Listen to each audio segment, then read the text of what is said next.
नमस्कार, मैं हूं अभिषेक त्यागी। देखिए, यहां पर टीम इंडिया और पाकिस्तान के मुकाबले की खबर के साथ साथ आईपीएल की खबरें भी लगातार मैं आप लोगों तक पहुंचाता हूं। और आईपीएल 2024 से पहले कुछ टीमों के लिए अच्छी और कुछ टीमों के लिए बुरी खबर है। अब अच्छी टीम खबर क्या है और बुरी खबर क्या है और कौन कौन से खिलाड़ियों पर, ऑलराउंडर्स पर खासतौर पर इस बार नजर रहने वाली है, क्योंकि लगातार मेरी नजर भी बनी रहती है। मेरे भाई साहब, लगातार नजर मेरी बनी रहती है। आईपीएल के लिहाज से मैं खबरें खोज के आपके लिए लेकर आता हूं।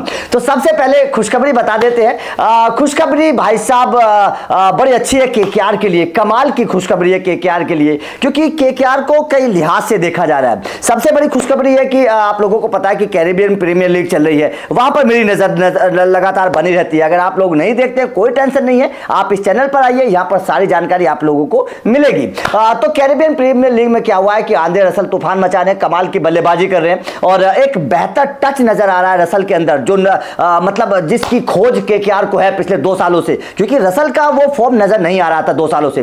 तो रसल कमाल की बल्लेबाजी करते नजर आ रहे हैं। तो ये बहुत अच्छी खुशखबरी है केकेआर के लिहाज से, क्योंकि आंद्रे रसल कमाल के टच में है।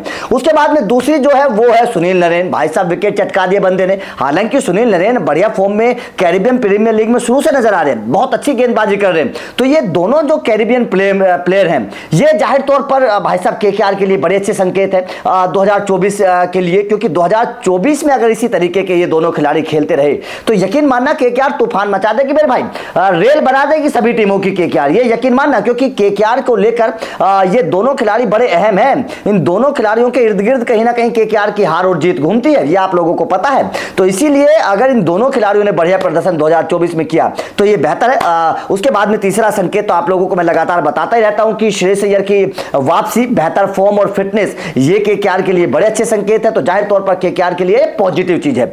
बात अगर मैं करूं अगली टीमों की, तो भाई साहब यहां पर देखिए आरसीबी के लिए नुकसान है।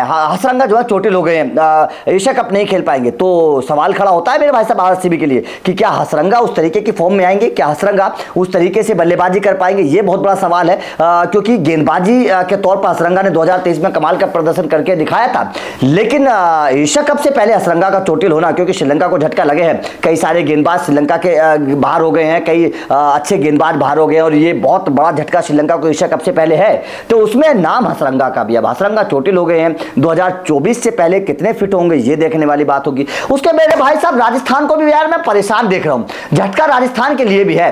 बटलर की वो बात नजर नहीं आ रही है, पता नहीं क्यों खेल नहीं पा रहे हैं, अपने आप को बचा कर रख रहे हैं वर्ल्ड कप के लिए, या फिर क्या पॉलिटिक्स है उसके पीछे बटलर की, मुझे समझ में नहीं आ रहा है। यार बल्ला चल नहीं रहा है बटलर का, जिस तरीके से चलना चाहिए वो अंदाज बटलर का मुझे नजर आ नहीं रहा है। क्योंकि बटलर तो तेज तर्रार और मतलब लगातार रन बनाने वाले खिलाड़ी हैं। अब मैं अगर जितने पिछले कुछ दिनों से देख रहा हूं या पिछले कुछ महीनों से जो मैं देख रहा हूं बटलर का, आईपीएल 2023 में नहीं चल पाए थे, आप लोगों को पता है उस तरीके की बटलर की फॉर्म ही नहीं थी। उसके बाद से भी उनकी बल्ला चल नहीं रहा है। तो मुझे समझ में नहीं आ रहा है कि बटलर के साथ आखिर ऐसा क्यों हो रहा है, क्योंकि बड़े प्लेयर हैं, ज्यादा दिन तक आउट ऑफ फॉर्म रहते नहीं है, लेकिन बहुत दिन से मुझे बटलर की कोई बड़ी पारी, अच्छी पारी नजर नहीं आ रही है। उसके बाद में राजस्थान के लिए अच्छी खबर भी है, निशम बल्लेबाजी कर रहे हैं, गेंदबाजी और बल्लेबाजी दोनों कमाल की कर रहे हैं। तो होल्डर के रिप्लेसमेंट के तौर पर जो चर्चाएं चल रही हैं कि राजस्थान निशम को टारगेट कर सकती है, ये बड़ी अच्छी बात है। और मैं तो बोलता हूं कि 2-3 ऑलराउंडर मैंने छांटे हैं जो बहुत कमाल का खेल रहे हैं,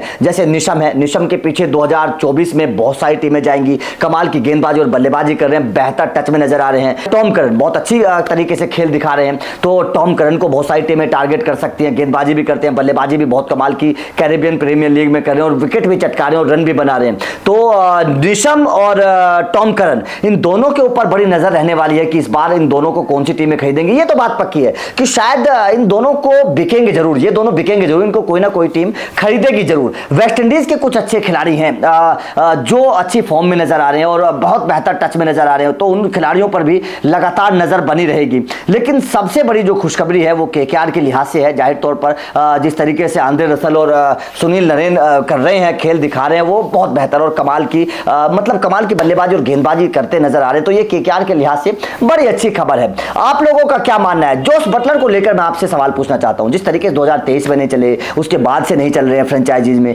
क्या आपको लगता है कि बटलर का अब डाउनफॉल है? क्या आपको लगता है कि बटलर का अब वो बात नजर नहीं आ रही जो होनी चाहिए थी? कमेंट करके बताइए, या फिर उसके पीछे कोई पॉलिटिक्स है? उसके पीछे ऐसा तो नहीं है कि वर्ल्ड कप से पहले अपने आप को बचा कर रख रहे हैं, ऐसा तो नहीं है। और ऋषभ और टॉम करर, इन दोनों को आपका लेकर क्या कहना है? क्या आपको लगता है कि ये दोनों बिकेंगे? अगर बिकेंगे तो किस टीम में जाएंगे और कितने में बिकेंगे, ये मुझे कमेंट करके बताइएगा। वीडियो चलेगी तो लाइक और शेयर जरूर करिएगा।